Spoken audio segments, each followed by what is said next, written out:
కలిగేటువంటి యొక్క ఆరోగ్యం కంటే మానసిక సంబంధమైనటువంటి యొక్క అనారోగ్యమే ఈనాడు అభివృద్ధి అవుతుండాలి.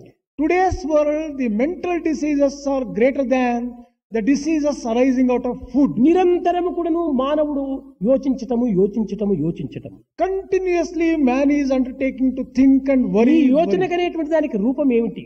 What is the form of this worry? ఈ విచారము అనేటువంటి దానికి రూపం ఏమిటి? What is the form of this what worry? Is the shape of worry? What is the shape of worry? It is only mental created fear.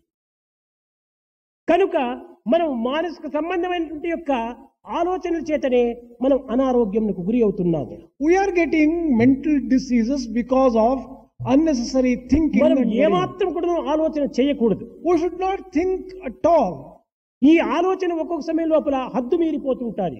This thinking is exceeding limits set for it. ఇది హద్దు మీరిపోయినప్పుడు హస్తవ్యస్తంగా మారిపోతుంది. Excessive thinking makes all problems. తద్వారా కొంతవరకు కూడాను mental అనగా మానసిక సంబంధమైనటువంటి వ్యాధులు కూడాను సంభవిస్తాయి. It is an account of that man is subjected to mental diseases. ఈనాడు లోకము లోపల అనేక మంది మతి భ్రమలు కలగడానికి కారణం ఇదే.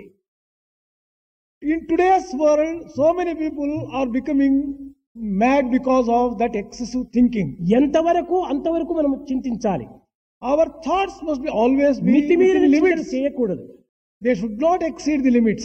అవసరమైనటువంటిది ఆ సమయంలో మాత్రమే మనం చింతించాలి. Depending upon the exigency of the గడిచిపోయిన situation. దానిని రాబోయేదానిని మనం అనవసరంగా చింతించి అనారోగ్యానికి గురి అవుతున్నాము. Do not bother about the past which is dead and the future which is unborn. ఈనాటి యువకులు ఈ విధమైనటువంటి వ్యాధులకే గురి అయిపోతున్నారు. Today's youth are subjected to this kind of limitations. ఒక్కొక్క యూనివర్సిటీ లోపల కూడాను మనం పరీక్ష చేసి చూసినప్పుడు 80% 90% అంతా కూడాను మానసిక సంబంధమైనటువంటి భ్రాంతుల చేతనే అనారోగ్యాన్ని పొందుతున్నారు. When a research was undertaken in a number of universities, 80 to 90% of the people are having some kind of mental problem or the other. కనుక మనము ఈ వయసు లోపల మంచి పవిత్రమైనటువంటి వయసు.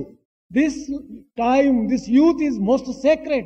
ఈ వయసు నందు మనం ఏమాత్రం కూడాను అనారోగ్యంలో గురి కాకూడదు. We should not subject ourselves to any type of problem or disease. సాధ్యమైనంత వరకు నువ్వు మానసిక సంబంధమైనటువంటి విచారణలు తగ్గించుకోవడానికి చూసుకోవాలి. As far as possible, think within limits only. అధికంగా చదవటం కానీ, Excessive reading, అధికంగా ఆడటం కానీ, excessive play, అధికంగా పాడటం కానీ, excessive singing, అధికంగా నిద్రించడం కానీ excessive ఈ sleep, శరీరమునకు హాని కలిగింపచేస్తుంది. all these will harm the physical body.